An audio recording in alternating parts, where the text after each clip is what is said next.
Okay, here we are at Chapter 8. Holt cast around, examining the confused mass of tracks in the soft snow, frowning to himself as he tried to make sense of the clues there. Horace waiting, bursting with curiosity. Finally, Holt stood up from where he had been kneeling, examining a particularly torn-up patch of ground. 30 of them at least, he muttered. Maybe more. Holt, Horace asked experimentally. He didn't know if there were more details that Holt was about to reveal, but he couldn't wait any longer. The ranger was moving away from the small stockade now, though following another set of tracks that led into the mountains beyond the pass. A small party, maybe 5 or 6, went on into Scandinavia. The rest of them went back the way they'd come. He traced the directions with the tip of his longbow. He was speaking more to himself than to Horace, confirming in his own mind what the signs on the ground had told him. Who are they, Holt? Horace asked quite quickly, hoping to break through the ranger's single-minded concentration. Holt moved a few paces further in the direction taken by the smaller party. Tumanji?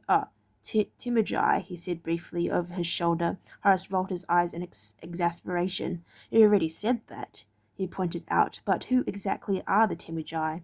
Holt stopped and turned to look back at him. For a moment, Horace was sure he was about to hear another comment on the sad state of his education. Then a thoughtful look crossed the ranger's face, and he said in a milder tone than usual, Yes, I suppose there's no reason why you should have ever heard of them, is there? Horace, loath to interrupt, merely shook his head. They're the riders from the eastern steppes, the ranger said. Horace frowned, not understanding. Steppes, he repeated, and Holt allowed a slight smile to show through. Not steps that you walk up and down, he told him. Steeps, the plains. Steppes, the plains and grasslands to the east. Nobody knows exactly where the Timujai originated. At one stage, they were simply a disorganized rabble of small tribes until Mr. T wielded them into one band and became the first Shashan. Shashan, Horace interrupted hesitantly, totally unaware of what the word might mean. Holt nodded and went on to explain. The leader of each band was known as the Shan. When Mr. T became the overlord, he created this title Shashan, the Shans of Shans, or the leader of leaders.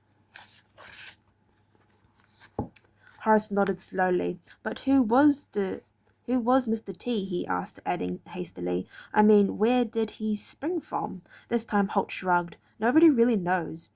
Legend is that he was a simple herd boy, but somehow he became leader of one tribe, then united them with another and another. The upshot was he turned the Timujai into a nation of warriors, probably the best light cavalry in the world. They're fearless, highly organized, and absolutely pitiless when it comes to battle. They've never been defeated, to my knowledge.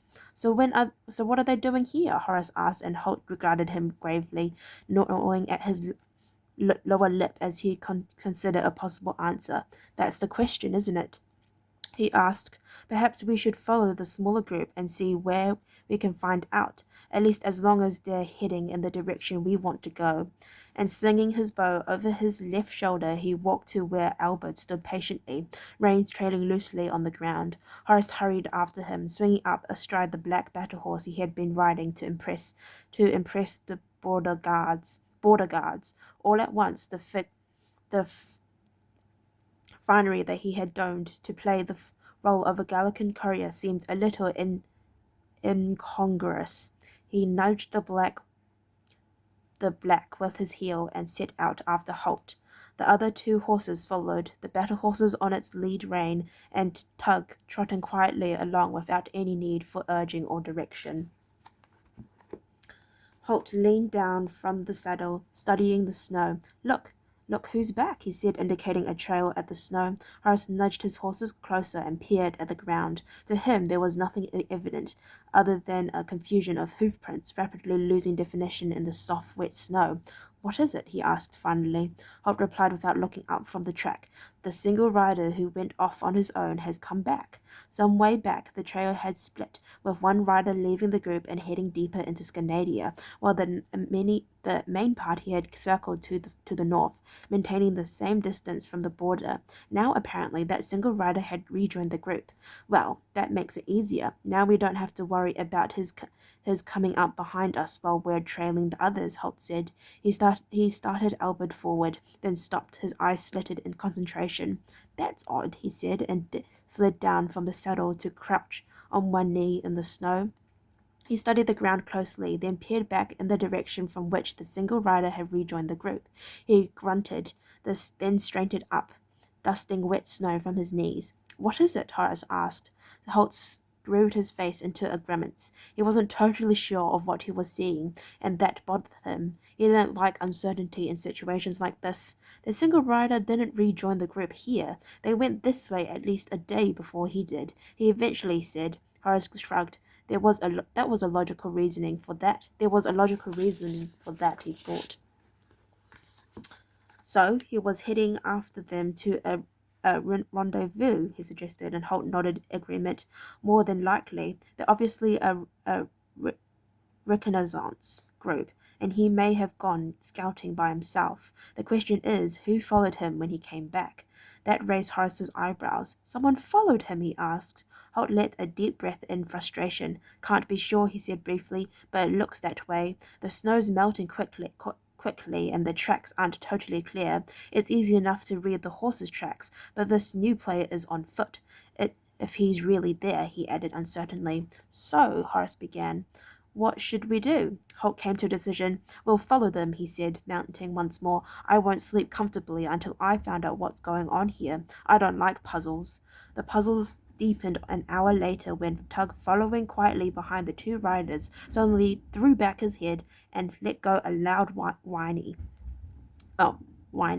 It was so unexpected that both Holt and Horace spun in their saddles and stared at the little horse in amazement. Tug whined again, a long rising tone that had a note of anxiety in it. Horace's spare bat horse jerked at its lead rope and whined in alarm as well. Horace was able to quell an incipient response from the black that he was riding, while Elbert naturally remained still. Angrily, Holt made the ranger hand signal for silence, and Tug whining cut off mid-tone. The others gradually quieted as well, but Tug continued to stand in the trail, four legs braced wide apart, head up and nostrils flaring as he sniffed the frigid air around him. His body trembled. He was on the brink of giving vent to another of those anguished cries, and only the discipline and superb training of all rangers' horses was preventing him from doing so.